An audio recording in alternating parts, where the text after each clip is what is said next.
Friends केमन आछो सबाई आशा करी सबाई भालो आछो आमिও खूब भालो आছি। तो आज के आरेकटा रेसिपि निये हाजिर हये गेलाम। देखते पाচ্ছ এখানে করলা আছে, করলাগুলোকে স্লাইস করে ছোট ছোট করে কেটে রেখেছি। করলাটা অনেকেই পছন্দ করে না খেতে, কিন্তু আমি যেভাবে বানাবো খেতে বাধ্য হয়ে যাবে। তো দেখতে থাকো আমার সাথে কিভাবে আমি বানাই করলাটাকে একটু টেস্টি করে। তো চলো রান্নাটা স্টার্ট করছি। তো সবার আগে কড়াইটা বসিয়ে দিয়েছি বন্ধুরা। তো এখানে আমি এখন কড়াই গরম হয়ে গেছে, তো তেল দিয়ে দিচ্ছি। এই রান্নাটা আমি সরষের তেলে করব। তেলটা এতটা লাগে না, কিন্তু খেতে খুবই দুর্দান্ত লাগে বন্ধুরা। আমি যেভাবে করব এইভাবে যদি করো, ঘরে বাচ্চার থেকে ধরে যারা খেতে চায় না তারাও খাবে। তো চলো দেখতে থাকো আমার সাথে। তো দেখতে পাচ্ছ তেলটা পুরো গরম হয়ে গেছে। তো আমি এখানে পেঁয়াজ স্লাইস করে রেখেছি, পেঁয়াজটাকে আগে দিয়ে দিব। তো এখানে পেঁয়াজের পরিমাণটা একটু বেশি লাগবে বন্ধুরা। পেঁয়াজটাকে একটু হালকা হালকা করে ভেজে নেব।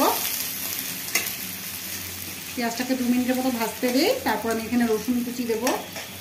তো দেখতে পাচ্ছ বন্ধুরা আমি রসুন কুচি অনেকটা পরিমাণেই নিয়েছি। তো এরকম করে রসুনটা একটু বেশি লাগবে। তিতা করলা তো এমনিই কত গুণাগুণ জানোই তোমরা বন্ধুরা, বাচ্চারা খেতে চায় না, কিন্তু এইভাবে খেলে সবজির গুণাগুণটাও থাকবে আর প্লাস খেতেও যাবে, একটু টেস্টিও হবে, প্লাস হেলদি খাওয়া এটা একটা। তো আমি রসুনটা পেঁয়াজটাকে একটু ভালো করে ভেজে নিচ্ছি, তারপরে বাকি মশলাগুলো দেবো। তো দেখতে পাচ্ছ বন্ধুরা কি সুন্দর পেঁয়াজটা হালকা হালকা ভাজা হয়ে গেছে, বেশি কড়া করে ভাজবো না। এখনই আমি তিতা করলাগুলো দিয়ে দিব। তিতা করলাগুলো ছোট ছোট করে কেটে রেখেছি। সামান্য পরিমাণে নুন দিয়ে দিলাম। নুনটা তোমরা বুঝে দিবে, তিতা করলা একটা তিতা থাকে, তো তার জন্য নুনটা বেশি দিলে ভালো লাগবে না, সামান্য পরিমাণে নুন দিলে হয়ে যাবে। আর আমি তিতা করলাটাকে আগে একটু নুন জলে ভিজিয়ে রেখেছি, এটা বলতে ভুলে গেছিলাম বন্ধুরা। ওটা হলে তিতোর ভাবটা একটু কমে যায়, তো খেতেও ভালো লাগবে। অল্প করে হলুদ গুঁড়ো দিয়ে দিলাম, কটা লাল লঙ্কা দিয়েছি, দেখতে ভালো লাগে বন্ধুরা। তো এখন গ্যাসের আঁচটা একটু বাড়িয়ে দিচ্ছি। এই খাওয়াটা খুবই হেলদি, তোমরা সবাই জানো তিতা করলা কত গুণাগুণ আছে। এইভাবে করে বাচ্চারাও খাবে, সবাই খাবে, যে যে খেতে চায় না সবারই ভালো লাগবে। আমার ঘরেও খেতে চায় না, কিন্তু এভাবে করে দিলে সবাই খায়। তো এইভাবে করো বন্ধুরা, আমি যেভাবে করছি এভাবেই চেষ্টা করো, তো ভালো লাগবে খেতে। সবসময় একইভাবে সিম্পল ভাজা ভালো লাগে না, একটু মশলা টশলা দিলে সবজির গুণাগুণটাও থেকে যায়, প্লাস খেতেও ভালো লাগে। তো বন্ধুরা দেখতে পাচ্ছ ভাজা ভাজা হয়ে গেছে। এটাকে বেশি কড়া করে ভাজবো না। তো এটা টেস্ট বাড়ানোর জন্য আমি ম্যাজিক মশলা দিচ্ছি অল্প করে, দেখতে পাচ্ছ। এটাকে এখন ভালো করে মিক্স করব। আর গ্যাসের আঁচটা পুরো ফুল স্টিম দিলে হবে না, গ্যাসের আঁচটা মিডিয়াম করে করতে হবে, একটু ধৈর্য সহকারে, যাতে করলাগুলো সিদ্ধও হয়ে যায়, খেতেও ভালো লাগে। আর বেশি কড়া ভাজা হলে তিতা করলাটা এমনি একটা তেতো থাকেই, ওর যতই আমরা নুন জলে ভিজাই যায় বলে, যেটা সত্যি কথা বন্ধুরা, একটা তেতো থাকে, তার জন্য বেশি কড়া করে ভাজলে ভালো লাগে না। তো এইভাবে একটু তেলটা ভালো লাগবে, তিতা জিনিস তো একটু তেল বেশি করে দিয়ে এভাবে করলে মশলা দিয়ে ভালো লাগে। তো এখন এটাকে আমি 2 মিনিটের জন্য ঢাকা দিচ্ছি, যাতে তিত করলাগুলো ভালো করে সিদ্ধ হয়ে যায়। আর গ্যাসের আঁচটাকে আমি একদম মিডিয়ামে রাখবো।